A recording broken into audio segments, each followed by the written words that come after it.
Arabs convert Persians, Persians convert Turks, Turks convert other people. So this is the cycle.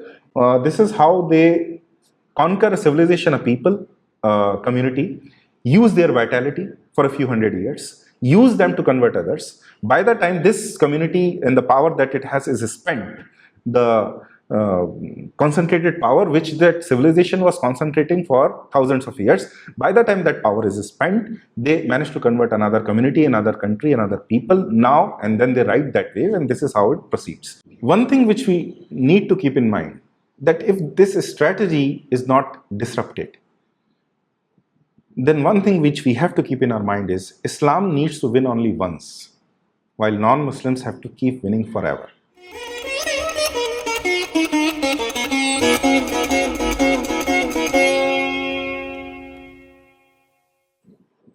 Namaskar. The long arc of Islam is what we are going to discuss today. Any civilization, any religion, any sect which is 1400 years old has to be understood in terms, in story arcs which are that old.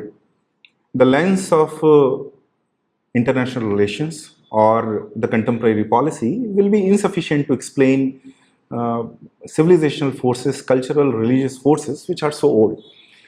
Because these lenses, they were invented first of all only a few hundred years ago. So their view, their entire worldview is narrower than any civilization like Islam or Christianity, which are thousands of years old and which can be captured in that lens. They are much narrower than these civilizational forces like Islam or Christianity. That is why we have to understand them in longer story arcs, which are millennia old. Islam is a civilization like that. One thing, one favorite quotation of a lot of Muslim scholars, I would like to begin with. They say that Islam has never lost. Now, what does this mean? Islam has never lost. Because if you consider history, if you read history, if you consult history books, you will find that Islamic armies have lost a lot. They have won a lot, yes, but they have also lost a lot. There are thousands of cases in which they have lost a battle. They lost too many battles in India, at the gates of India, while they were trying to conquer Sindh and what is now Pakistan. Then they continuously kept losing wars, battles for 500 years until they finally won when the Delhi Sultanate was established in North India. Similarly, in Spain, they have lost. In Central Asia, at many places, they have lost. They have lost a lot. So what does this mean when they say that Islam has never lost? What does this claim mean? For that, if you go to the initial history of Islam, after coming out of Arabia, I will not discuss the events which happened in Arabia, but as soon as after the Prophet was gone and the entire Arabian Peninsula was converted to Islam, now Islamic armies had gone out of Arabian Peninsula to conquer other civilizations and cultures. So if you see the geography, as soon as you come out of Arabia, the first culture that you encounter is Persia. The first country, civilization that you encounter is Persia. And at that time, two of the most powerful civilizations of the world were Persia and Byzantium. In the west, there was Byzantium. In east, there was Persia. Byzantium by that time had converted to Christianity almost completely. And Persia was pagan in the sense that there was Zoroastrian religion there, which is not exactly monotheistic religion, not at all a monotheistic religion, but also not like a pagan sect, but it was a different sect and religion. Not all Persians were Zoroastrians. There were a lot of other sects which were quite like Hindu sects, and there were other sects also which were Christian or like Christian. So it was a diverse country with what they now call as freedom of expression, freedom of thought, and freedom to practice any religion. All these freedoms were there in Persia. This country, this civilization, it is one of the most shocking defeats and victories in the history of humankind. It was at that time the strongest civilization in the world, arguably. And it lost within a span of 10 to 15 years. So when the Islamic armies started, till the time they had converted, they had won Persia, only 15 to 20 years had passed. Within that, the entire Persian civilization fell. Now, there are various political, social reasons which we can go into, but which is not of our purpose here. In the West, there was Byzantium. So Islamic armies also stormed a lot of Byzantine provinces. Not the capital. Capital was Constantinople at that time. So they tried, but they couldn't take Constantinople, the capital of the Christian Roman Empire, centered in Constantinople, which we now call as Byzantium. But they snatched a lot of provinces, which we now know as Iraq, Syria, Jordan, and huge parts of what is now Turkey. So they snatched all of these parts from Byzantium. So Byzantium wasn't destroyed or defeated at that time in 8th century, but it was much reduced in its power. And after that, within a span of a few decades, they reach Spain. They conquer Spain, Visigothic Spain. Again, there are various political, economic reasons, but what is important for us here is that they conquered Spain and what is now Portugal. They crossed the Pyrenees, even entered France, and were stopped only deep into France. Had that Battle of Poitiers, had that not been won by the Christian forces, we do not know what the face of our earth or our world would have been after that. But one thing, this is history. When they say that Islam is never lost, what does it mean? It means that when they win, they do not just win politically or militarily. Their primary agenda is to convert the local population completely to Islam. So the agenda is to completely convert so that they become a part of them. And the philosophy, the ideology that they carry, it is so hostile to any pagan polytheistic culture, any native religion, any native sect, that once you convert to that ideology, you become an enemy of your own previous culture, religion, sect, and civilization. So in order to convert, this is like a magic trick, that you invade a country. Suppose if you consider a household, a big household, we invade that household, and then we do something to their members that they become enemies, hostile enemies, very hostile enemies to their own parents, to their own brothers and sisters, which they were a part of for thousands of years, for many years. So this is what happens, that they convert and make what the people they conquer, the civilization, society and people they conquer, Islamic armies, make them their own by converting them to Islam. And they become the frontier soldiers of Islam, of the Islamic ideology and civilization in doing this. There are various tools of it. Of course, there are forced conversions, conversions on the point of the sword. But there are also other indirect tools, like Jizya was a great indirect tool, that in an Islamic country ruled by Islamic law called Sharia, you actually have to pay a tax if you want to continue as a non-Muslim. Not always. This magnanimity is also shown only occasionally, and only to a certain sect of people, certain religions and sects. For example, only people of the book are allowed to avail the facility, protection money of under this scheme Jizya, and people of the book are Christians, apart from Muslims of course, Christians and Jews. Hindus as rank polytheists, idolaters, the worst of the people, are not even entitled to do this according to most traditional law schools of Islam. But as it happened later on, because we were too many to just destroy or eliminate, so some Islamic jurists also accepted that yes, Hindus can also be allowed Jizya. So Jizya is a tool that you have to pay a tax just to continue as a non-Muslim. Now this tax, sometimes it's low, sometimes it's high, but it's mostly very high, and it is not assigned to a certain individual. This is not a place to go deep into Jizya, but just to tell you, to give you an idea of what Jizya is, it is assigned to an entire community. Now, this tax is backbreaking and it is meaningless. So some individuals start converting, but with their conversion, the tax is not on every individual, the tax is on the entire community. So those who are left as non-Muslims, now they have to pay a higher percentage of the tax because there are fewer non-Muslims left. So it becomes a positive feedback loop, a vicious circle. cycle, which encourages as more people convert, more non-Muslims convert to Islam, the left, those who are left as non-Muslims, it is even harder for them to continue as non-Muslims. So they are also encouraged to convert. This happened at various places all over wherever Islam ruled, and conversions happened.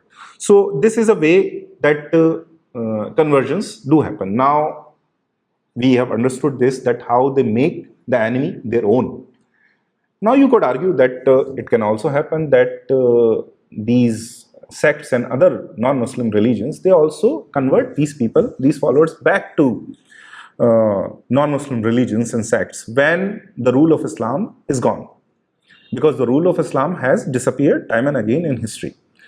But this is not so, because there is a great rule in Islam: once a Muslim, always a Muslim. So when a Muslim army comes to rule, they have to convert the non-Muslims to Islam. Once they become Muslim, they cannot leave Islam, and if they try to do so, they will be killed. So this is the order. Once a Muslim, there is always in, never out. You can enter Islam, you cannot leave Islam. So by this, you make sure that the changes are permanent. Now you will begin to understand what it means, what they mean when they say Islam has never lost. Once they conquer a place, once they conquer a country, a civilization, once they manage to convert the entire population to Islam, the process is irreversible. It is set in stone. At least in the time spans that we are speaking of 1,000, 2,000 years, the process is irreversible. Always in, never out. Once a Muslim, always a Muslim. So this is how they make the enemy their own and make it permanent. In fact, the new converts become very zealous Muslims. They are even more passionate and enthusiastic than those Muslims who are born as Muslims. We can see this process in the history of Islamic history, that it began with Arabs. When they got out, they first converted Persians. By the time they had converted Persians, the Arab power was spent, Arab force was spent. And after the conquest of Umar, Caliph Umar, up till Europe, Spain, and even in France, and his soldiers, after that the Arab power was spent. But by then they had converted Persia and Persianate tribes in Central Asia. Now these tribes, because at that time there were various other smaller Persianate kingdoms in Central Asia, when they converted, they found they had a newfound zeal. And later on, within a century, they converted Turks. Turks were not originally Muslims, of course, like everyone else. They came from Eastern Siberia. And when they came to the Central Asian countries, they converted to Islam. So these tribes, when converted, then they converted the entire world. So basically, India fell due to after Turks entered India, and also the Western world. Islam became very established in Europe only through Turks. Ottoman Turks later on, but even before that, Seljuk Turks were there. So Arabs convert Persians, Persians convert Turks, Turks convert other people. So this is the cycle. This is how they conquer a civilization, a people, community, use their vitality for a few hundred years, use them to convert others. By the time this community and the power that it has is spent, the concentrated power which that civilization was concentrating for thousands of years, by the time that power is spent, they manage to convert another community, another country, another people now, and then they ride that wave, and this is how it proceeds. So this is why that they say that we have Islam has never lost, because wherever they have gone, they have converted people. Now there is a fact, you would say that this process can be reversed forcefully, or at least in history it could have been reversed forcefully in certain circumstances. Why does it not happen? It happens because we do not understand the Islamic ideology perfectly. Non-Muslims do not understand Islamic ideology perfectly. There are various examples. One example is very, very illustrative of what happens when non-Muslim armies attack, defeat, and win Muslim countries. So far we have discussed cases where Muslim armies have invaded, conquered, and defeated non-Muslim countries and civilizations and converted them. But you could argue that what happens when non-Muslim armies do the same to Muslim societies and civilizations? Then it must reverse, even forcefully, but it does not happen. And there are historical examples to illustrate this. For example, In We all know about Mongols, the terrible, terrifying Mongols.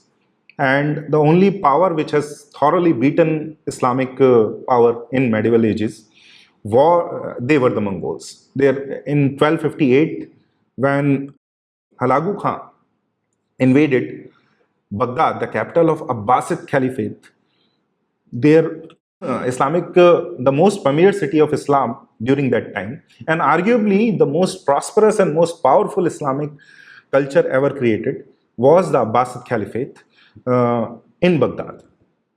Now, Hulagu Khan enters Baghdad in 1258 and he destroys the city, and he does a great massacre of everyone who is inside. Around a huge percentage of the people who live inside, they are dead, directly killed.